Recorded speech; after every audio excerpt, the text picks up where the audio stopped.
গাজা উপত্যকার পূর্ণ নিয়ন্ত্রণ নেওয়ার ঘোষণা দিয়েছে ইসরায়েল। প্রধানমন্ত্রী বেনিয়ামিন নেতানিয়াহু সোমবার এক ভিডিও বার্তায় বলেন, আমরা উপত্যকাটির পুরো ভূখণ্ডের নিয়ন্ত্রণ নেব। এই ঘোষণার পরপরই গাজা জুড়ে ইসরায়েলি হামলা আরও জোরদার হয়েছে। সাম্প্রতিক 24 ঘন্টায় ইসরায়েলি বাহিনী গাজায় অন্তত 160টি সন্ত্রাসী লক্ষ্যবস্তুতে হামলা চালিয়েছে বলে দাবি করেছে সেনাবাহিনী। গাজার বেসামরিক প্রতিরক্ষা সংস্থা জানিয়েছে, শুধু সোমবারেই এই হামলায় প্রাণ হারিয়েছেন 91 জন ফিলিস্তিনি।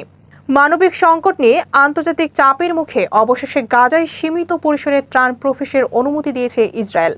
গত 2 মার্চ থেকে ত্রাণ প্রবেশ পুরোপুরি বন্ধ ছিল। বিশ্ব স্বাস্থ্য সংস্থা সতর্ক করেছিল, অবরোধের কারণে প্রায় 20 লাখ মানুষ অনাহারের দিন কাটাচ্ছেন।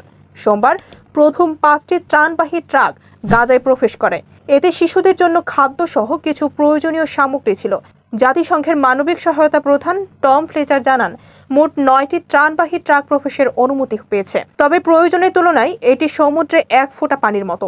জাতিসংঘের মুখপাত্র স্টিফেন ডুজারিক বলেন, গাজার ভেতরে ঠিক কতগুলো ট্রাক পৌঁছেছে তা নিশ্চিত করা যায়নি। নির্ধারিত এলাকায় কোনো ত্রাণ বিতরণ করা সম্ভব হয়নি, কারণ রাত হয়ে যাওয়ায় নিরাপত্তা পরিস্থিতির অবনতি ঘটে। ইসরায়েলি সেনাবাহিনী গাজার দক্ষিণাঞ্চলে খান ইউনিস শহরে আশেপাশের বসবাসকারী ফিলিস্তিনিদের নিরাপদ স্থানে সরে যাওয়ার নির্দেশ দিয়েছে। সেনাবাহিনীর দাবি, নজিরবিহীন হামলা শুরুর আগে এটি একটি সতর্কতা। ইসরায়েলের সামরিক তৎপরতা ও পূর্ণ নিয়ন্ত্রণ নেওয়ার ঘোষণাকে আন্তর্জাতিক আইনের লঙ্ঘন ও জাতিগত নিধনের সমতুল্য হিসেবে আখ্যায়িত করেছে জাতিসংঘের মানবাধিকার দপ্তর। প্রধানমন্ত্রী নেতানিয়াহু তার বক্তব্যে বলেন, ব্যাপক অনাহারের ছবিগুলো ইসরায়েলের বৈধতা প্রশ্নবিদ্ধ করতে পারে। তবে আমরা হাল ছাড়ব না। আমাদের এমনভাবে কাজ করতে হবে যা থামানো যাবে না। ডেস্ক রিপোর্ট, খবরের দেশ।